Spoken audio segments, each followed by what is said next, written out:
Welcome to टिकलेज academy. आज के video में इलेक्ट्रोमैग्नेटिक इंडक्शन ये यूनिट का प्रॉब्लम नंबर 3 एंड 4 स्टडी करेंगे। तो क्वेश्चन आपके सामने है। देखो, सबसे पहले हम क्वेश्चन नंबर 3 स्टडी करेंगे, उसके फार्मूलेज हम आपको लिख के देंगे, पूरा प्रॉब्लम सॉल्व करेंगे स्टेप वाइज। उसके बाद हम प्रॉब्लम नंबर 4 की तरफ जाएंगे। अगर आप प्रॉब्लम नंबर 3 पहले अच्छे से समझ लेते हैं तो प्रॉब्लम नंबर 4 काफ़ी आसानी से आपको समझ में आ जाएगा।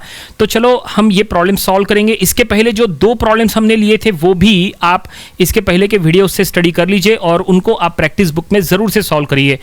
तो चलो ये प्रॉब्लम नंबर 3 हम आज का यहाँ पे सॉल्व करेंगे।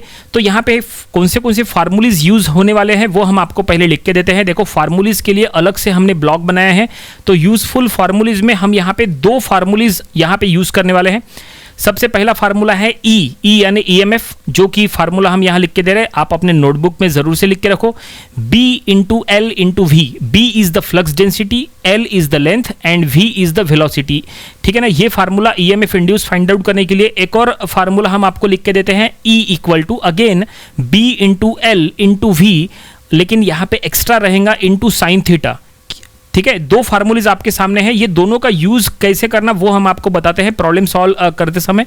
तो चलो फाइनली अब ये प्रॉब्लम सॉल्व करेंगे। क्वेश्चन पढ़ेंगे, क्वेश्चन के अकॉर्डिंग पहले हम गिवन डाटा लिखेंगे, देन आफ्टर सॉल्यूशन बनाएंगे। तो गिवन डाटा क्वेश्चन में लिखा है a conductor of 1.5 metre length. तो जाहिर सी बात है कंडक्टर का लेंथ दिया है तो हम लेंथ लिख लेंगे 1.5 मीटर, लेंथ यानी एल दिया है। ठीक है, तो ये ऑलरेडी मीटर फॉर्म में दिया है तो इसको कोई भी दूसरे फॉर्म में कन्वर्ट करने की जरूरत नहीं है। कभी कभी सेंटीमीटर या मिलीमीटर में दिया होता है तब जाके आपको मीटर में कन्वर्ट करना होता है। ये ऑलरेडी मीटर में है। क्वेश्चन में आगे पढ़ेंगे। Moves at right angle to a uniform magnetic field of flux density 1 tesla. देखो, फ्लक्स डेंसिटी दिया है, टेस्ला फॉर्म में दिया है तो इसको इसी फॉर्म में रखना है। Flux density B 1 tesla. कभी कभी flux density weber per metre square के फॉर्म में भी दिया हो सकता है। आगे पढ़ेंगे। With a velocity of 100 metre per second. तो वेलोसिटी v दिया है, हमने लिख लिया है 100 metre per second is the velocity. ठीक है, अब यहाँ पे क्या क्या फाइंड आउट करना है उसकी लिस्ट बनाते हैं। To find. तो क्वेश्चन में आगे पढ़ेंगे calculate the EMF induced in it. तो हमें ईएमएफ फाइंड आउट करना है, ईएमएफ इंड्यूस, लेकिन यहाँ पे 2 बार ईएमएफ फाइंड आउट करना है। First time EMF find out करना है when conductor moves at right angle to the magnetic field. ठीक है ना।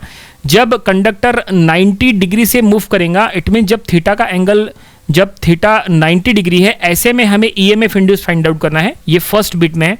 सेकंड बिट में देखो, क्वेश्चन में हमें फिर से ईएमएफ फाइंड आउट करने को बोला है। आगे लिखा है also find the value of EMF induce when conductor moves at an angle of 30 degree to the direction of field. It means EMF induce E हमें फाइंड आउट करना है व्हेन थीटा इज 30 डिग्री। तो given data और to find पूरी तरह से ये बनके तैयार है। अब चलो इसका सॉल्यूशन बनाते हैं। तो सॉल्यूशन हम इसको 2 पार्ट में सॉल्व करेंगे क्योंकि दोनों पार्ट में हमें ईएमएफ फाइंड आउट करना है। तो पार्ट 1 में देखो, हमें जो कंडीशन में ईएमएफ फाइंड आउट करना है वो कंडीशन पहले यहाँ लिख लेते हैं। एग्जाम में भी अगर ऐसा कोई प्रॉब्लम आया तो कंडीशन आपको पहले मेंशन करना जरूरी है। देखो कंडीशन क्या है, क्वेश्चन के पहले स्टेटमेंट में ही, पहले लाइन में ही यहाँ पे लिखा है। देखो हम लिख लेंगे when conductor moves at right angle. ये इंपॉर्टेंट है स्टेटमेंट लिखना, ये स्टेटमेंट याद रखना। और वैसे ये स्टेटमेंट ऑलरेडी क्वेश्चन में दिया होता है, बस वही से उठा के आपको लिख लेना होता है। तो हमने यहाँ स्टेटमेंट में लिख रहे हैं when conductor moves at right angle to the field that is 90, that is theta is 90 degree. ऐसे में ये कंडीशन में ईएमएफ अगर फाइंड आउट करना है व्हेन थीटा इज 90 डिग्री, तो ईएमएफ फाइंड आउट करने का फार्मूला आपके सामने है। देखो यूजफुल फार्मूलीज में जो पहला फार्मूला लिखा है ये वही फार्मूला है। दोनों फार्मूलीज में डिफरेंस क्या है वो आपको साफ दिखाई दे रहा है कि पहले फार्मूले में साइन थीटा नहीं है, दूसरे फार्मूले में साइन थीटा है। तो हमने यहाँ फार्मूला लिख लिया है। पहला EMF induce E equal to B into L into V. B का वैल्यू पुट करो 1, L का value 1.5 and V is the 100। पूरा सॉल्व करने के बाद हमें ईएमएफ इंड्यूस मिल चुका है 150 वोल्ट। तो फाइनली फर्स्ट बिट हमने सॉल्व किया है, ईएमएफ इंड्यूस फाइंड आउट कर लिया है when conductor moves at right angle to the field. ठीक है, तो ये हो गया फर्स्ट बिट। चलो अब सेकंड बिट की तरफ चलते हैं। क्वेश्चन में एक और बार हमें ईएमएफ इंड्यूस फाइंड आउट करने को बोला है when conductor moves at an angle of 30 degree to the direction of field. तो ये स्टेटमेंट क्वेश्चन में ऑलरेडी दिया हुआ है, बस आप वो स्टेटमेंट एज इट इज लिख सकते हैं। यहाँ पे थोड़ा आप अपने मन से चेंजेस करना चाहे तो कर सकते हैं। तो हम यहाँ लिख रहे हैं पार्ट 2। अब हम स्टेटमेंट में लिख रहे हैं when conductor moves at 30 degree to the direction of field, या फिर when conductor moves at 30 degree ऐसा लिखे तो भी चलता है, that is theta is 30 degree. और ऐसे कंडीशन में हमें फिर से ईएमएफ इंड्यूस फाइंड आउट करना है। तो ईएमएफ इंड्यूस का फार्मूला हम फार्मूलिस की लिस्ट में जो सेकंड फार्मूला है वो हम यहाँ लिख लेंगे। EMF induce e equal to formula है b into L into we into sine theta. तो ऊपर में जो हमने कैलकुलेशन किया है ना, बस उसमें इंटू साइन थीटा करना है, बाकी पूरा जो है वो सेम है। तो वैल्यूज पुटअप करने के बाद 1 into 1.5 into 100 into sine theta, बस ये साइन थीटा जो है वो साइन 30 है, 30 का है ना, 30 जो है वो हमें यहाँ यूज़ करना है। और इसको सॉल्व करने के बाद इसका आंसर आएगा 75 वोल्ट। तो finally EMF induce second case में कितना है, तो सेकंड केस में 75 वोल्ट का ईएमएफ इंड्यूस हो रहा है। तो फाइनली ये हमने दोनों बिट सॉल्व कर लिए। इट मींस क्वेश्चन में जो कुछ भी फाइंड आउट करने के लिए कहा था ये पूरी तरह से हमने फाइंड आउट कर लिए, प्रॉब्लम यहीं पे कंप्लीट हो गया।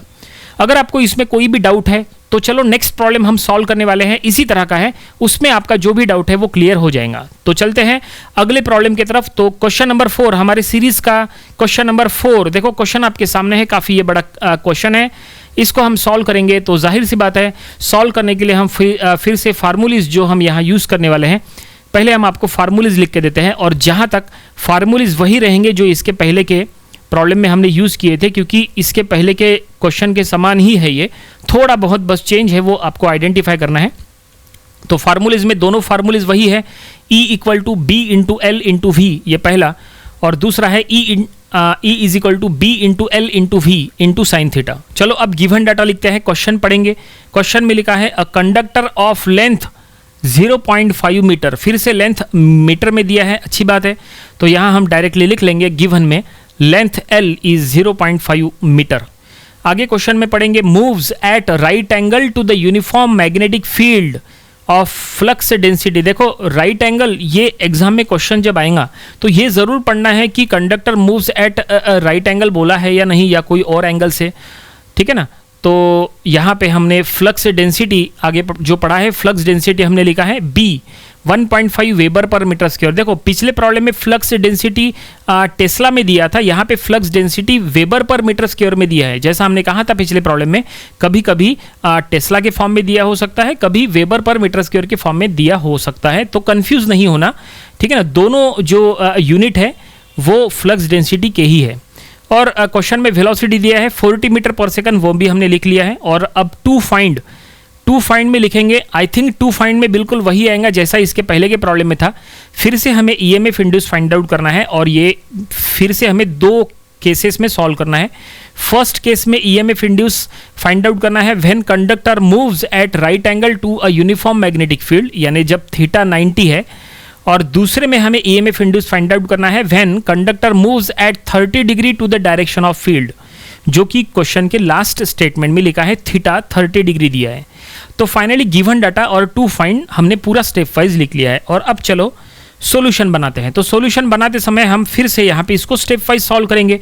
तो स्टेप वाइज मीन्स हमें इसको दो पार्ट में सॉल्व करना है। पार्ट वन में उसी तरह का स्टेटमेंट रखेंगे जैसा पिछले प्रॉब्लम में हमने स्टेटमेंट लिखे थे, बिल्कुल उसी तरह का। तो क्या था वो स्टेटमेंट आपको याद करने की जरूरत नहीं है, जैसा हमने कहा था ये स्टेटमेंट जो है या इससे मिलता जुलता स्टेटमेंट क्वेश्चन में होता है, बस वही उठा के आपको लिखना है। तो हम ये लिखेंगे when conductor moves at right angle to the direction of field, यानी थीटा इज 90 डिग्री, और ऐसे में हमें ईएमएफ इंड्यूस फाइंड आउट करना है। तो हम यहाँ लिख लेंगे therefore EMF induce E equal to, एक मिनट, थीटा इज 90 डिग्री हमने लिख लिया। बिल्कुल स्टेप वाइज हम चल रहे हैं, कोई भी जल्दबाजी करने की जरूरत नहीं है। एग्जाम में पूरे स्टेप्स के साथ सॉल्व किया करो, प्रॉपर स्टेप्स के साथ लिखोगे तो आपको फुल मार्क्स मिलने के चांसेस ज़्यादा होते हैं। इसलिए हमेशा पहले गिवन डाटा लिखने का, फिर टू फाइंड में लिखने का कि क्या फाइंड आउट करना है, उसके बाद सॉल्यूशन फार्मूला जो यूज़ करना है वो फार्मूला पूरा लिखा करो। नंबर ऑफ स्टूडेंट्स फार्मूला नहीं लिखते हैं, डायरेक्टली वैल्यूज पुटअप करके एक दो लाइन में ही उसको खत्म करते हैं, ऐसा मत करो। स्टेप मार्किंग, अगर आपको फुल मार्क्स चाहिए तो आपको हर एक स्टेप के साथ लिखना चाहिए। So EMF induce E equal to B into L into v, हमने फार्मूला लिखे, वैल्यूज भी पुटअप कर लिए, 1.5 इंटू 0.5 इंटू 40, ठीक है। बस इसको कैलकुलेट करो, अगर आप चाहे तो कैलकुलेटर का यूज़ करो या तो आप मैन्युअली सॉल्व करो, ऐसे भी ज़्यादा बड़ा कैलकुलेशन नहीं है।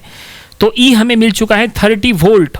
तो finally EMF induce when conductor moves at right angle to the direction of field, जब थीटा 90 डिग्री है तो ईएमएफ इंड्यूस हमें मिल चुका है 30 वोल्ट। पहला केस सॉल्व हो गया। चलो सेकंड केस की तरफ चलते हैं। सेकंड केस में हमें फिर से ईएमएफ इंड्यूस फाइंड आउट करना है when conductor moves at right angle to the when conductor moves at 30 degree to the direction of field, जब थीटा 30 डिग्री है तो हमने लिखा है part 2 when conductor moves at theta is equal to 30 degree. ठीक है, तो फार्मूला बिल्कुल वही रहेगा, तो वो हमने यहीं से कॉपी कर लिया है। सो ईएमएफ इक्वल टू, फार्मूले में बस एक एडिशनल चीज आपको लिखना पड़ता है, वो क्या है, इनटू साइन थीटा करना होता है। जैसे फार्मूले की लिस्ट में आप देख सकते हैं, बस वैल्यूज पुट अप करो, 1.5 into 0.5 into 40 into sine of 30।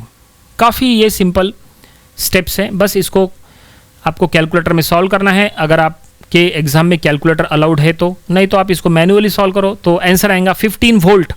तो फाइनली क्वेश्चन में जो सेकंड बिट फाइंड आउट करने के लिए कहा था when conductor moves at 30 degree, तो वो सेकंड स्टेज में भी हमने ईएमएफ फाइंड आउट कर लिया है, और इस तरह से ये पूरा प्रॉब्लम यहीं पे कंप्लीट हो चुका है। तो ये था प्रॉब्लम नंबर 4। तो आई होप कि ये दोनों प्रॉब्लम्स आज के वीडियो में जो हमने लिए हैं वो सब दोनों आपको समझ में आए होंगे, और दोनों में जो कुछ भी डाउट है वो आपका क्लियर हो गया होगा। ये प्रॉब्लम नंबर 4 और इसके पहले का प्रॉब्लम नंबर 3 जो हमने लिए थे, दोनों प्रॉब्लम्स आप अपने प्रैक्टिस बुक में ज़रूर से सॉल्व करके देखिए।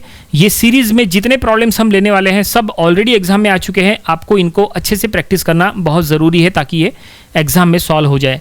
तो ये था इलेक्ट्रोमैग्नेटिक इंडक्शन, ये यूनिट का प्रॉब्लम नंबर 3 एंड 4। मिलते हैं अगले वीडियो में जहां पे हमें इसके और भी नंबर ऑफ प्रॉब्लम्स कवर करना है। Thanks for watching this video.